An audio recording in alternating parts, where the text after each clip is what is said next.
अस्सलाम वालेकुम। आज जो रेसिपी आपके साथ शेयर करने जा रही हूँ वो है बीफ पाया रेसिपी। स्पेशल पाया की रेसिपी है, इंतहाई मज़ेदार, जायकेदार।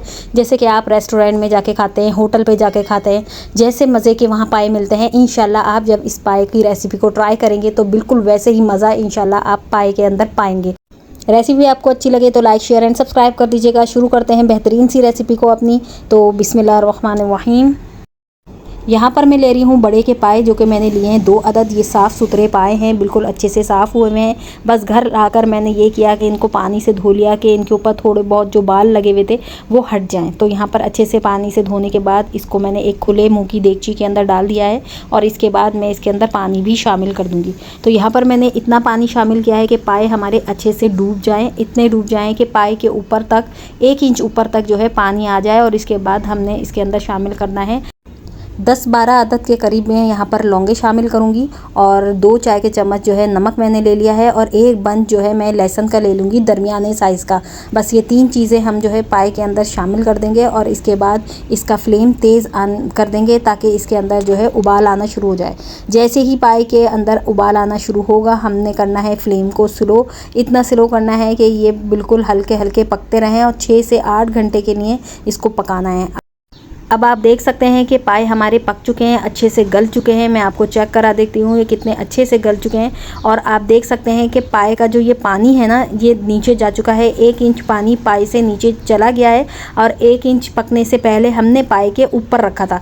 जब पाए अच्छे से गल जाएंगे और शोरबा हमारा इतना रह जाएगा तो फिर हम जो है ना इसका मसाला तैयार करेंगे। यहाँ पर मैंने लिया है 1 कप तेल। तेल को अच्छे से गर्म कर लीजिए और उसके अंदर शामिल करेंगे तकरीबन 3 अदद मीडियम साइज़ की प्याज, जिसे मैंने बहुत बारीक स्लाइस में कट कर लिया है। और इस ये अगर कप में नापेंगे तो तकरीबन 2 कप प्याज ये बनती है। बस अब हम मीडियम फ्लेम के ऊपर इस प्याज को गोल्डन फ्राई कर लेंगे, बादामी रंग का फ्राई करेंगे और इसके बाद जो है तकरीबन 15 से 20 मिनट लगेंगे प्याज को फ्राई होने में। और इसके बाद हम इसे एक प्लेट के अंदर निकाल लेंगे। चलें फिर प्याज को हम एक साइड पर रखते हैं। ये मैंने प्लेट के अंदर निकाल लिए, फैला दिए और इसके बाद जो है हम मसाला तैयार करते हैं। तो जो बाकी बचा हुआ तेल है उसके अंदर डालेंगे तकरीबन 1.5 खाने का चम्मच जो है अदरक लहसुन का पेस्ट इसके अंदर हम शामिल कर देंगे और अच्छा सा इसको फ्राई करेंगे। फ्लेम को हम मीडियम रखेंगे और लहसुन अदरक के पेस्ट को जो है ना हमने बस इतना भूनना है कि इसका कच्चापन निकल जाए। बस आधे सेकंड के लिए इसकी भुनाई करेंगे और इसके बाद इसके अंदर मज़ीद मसाले शामिल करेंगे, जिसमें जाएगा 1 खाने का चम्मच जो है लाल मिर्चों का पाउडर मैं इसमें शामिल करूंगी, 1 खाने का चम्मच जो है धनिया पाउडर शामिल करूंगी और इसके साथ ही इसमें जाएगा आधा चाय का चम्मच हल्दी पाउडर। तो हल्दी पाउडर के बाद डालेंगे 1 चाय का चम्मच जो है कश्मीरी लाल मिर्चों का पाउडर। इससे इसका कलर बहुत बेहतरीन सा हो जाएगा, जैसे कि बाहर रेस्टोरेंट में मिलता है। इसमें मिर्चें नहीं होती कश्मीरी लाल मिर्चों में, बस कलर अच्छा करने के लिए इसको डाला जाता है।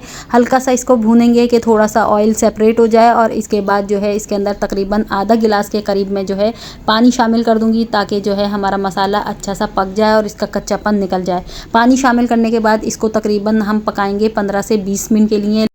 बस कवर लगा के आप इसे पकने के लिए रख दीजिएगा लो फ्लेम के ऊपर 15 से 20 मिनट के लिए। और इसके बाद जो है जब 15-20 मिनट के बाद आप देख सकते हैं इस मसाले के अंदर से जो कच्चेपन की खुशबू आ रही होती है वो ख़त्म हो जाती है। और इसके बाद आपने फ्लेम को तेज़ करके इसकी अच्छी सी भुनाई कर लेनी है। और भुनाई करने के बाद हम इसके अंदर शामिल कर देंगे पाए, जो कि हमने उबाल के रखे थे। ये पाए मैंने छान लिए थे, इसका शोरबा जो है अलग छान लिया था और उसको भी हम अब इसके अंदर शामिल कर देंगे। तो ये दोनों चीज़ें शामिल करने के बाद मज़ीद इसमें कुछ चीज़ें शामिल करेंगे जिसका इसका फ्लेवर जो है बहुत बढ़कर आ जाएगा। तो यहाँ पर अच्छी सी मिक्सिंग कर लेते हैं। अब आगे का प्रोसीजर ये है कि जो हमने ब्राउन प्याज निकाली थी उसको हम तकरीबन आधे कप दही के साथ जो है हम इसका पेस्ट बना लेंगे। दही जो है थोड़ा नॉर्मल खट्टा होना चाहिए, बहुत ज़्यादा खट्टा ना हो ना बहुत ज़्यादा मीठा हो, बस थोड़ी सी खटास दही में होनी चाहिए, जिससे हमारे पाए का सालन जो है बड़ा बेहतरीन बनकर तैयार होगा।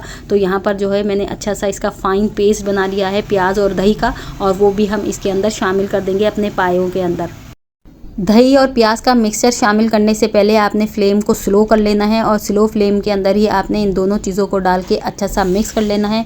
इसके बाद चाहें तो आप फ्लेम तेज़ कर दीजिए और उसको दम पर रख दीजिए ताकि प्याज और दही और पाए का जो शोरबा है वो अच्छे से यकजान हो जाए। और जब ये 10 मिनट के बाद यकजान हो जाएगा तो यहाँ पर आप डालिए आधा चाय का चम्मच गरम मसाला पाउडर और इसके साथ ही कुछ हरा मसाला डालेंगे, जिसमें जाएगा हरा धनिया और अदरक हम इसके अंदर डालेंगे जूलियन कटिंग में कटी हुई, और इसके साथ ही 2 2 हरी मिर्चें जो मैंने काट ली थी वो भी स्लाइस में इसमें शामिल कर देंगे और 1 नींबू का रस हम इसके अंदर शामिल कर देंगे जो कि 1 टेबल स्पून जितना है। और इसके बाद जो है हमने इसकी अच्छी सी मिक्सिंग करनी है। बस हमारे पाए रेडी हो चुके हैं। बहुत मज़े के बनकर ये तैयार होती है डिश, इतनी मज़े की कि आप उंगलियां चाटते रह जाएंगे। बहुत ही मज़ा आएगा जब आप इसे बनाकर खाएंगी तो इंशाल्लाह घर वाले बहुत खुश होंगे। और इस बकरा ईद पर ये स्पेशल पाया रेसिपी जो है ना आप अपने घर वालों को ज़रूर ट्राई करवाएं, इंशाल्लाह उनको बहुत ज़्यादा पसंद आएंगे। तो यहाँ पर रेसिपी आपको अच्छी लग रही है तो लाइक शेयर एंड सब्सक्राइब कर दीजिए, बेल आइकन पे भी प्रेस कर दीजिए ताकि मेरी नोटिफिकेशन आपको बर वक्त मिलती रहे। इजाज़त दीजिए, अल्लाह हाफिज़।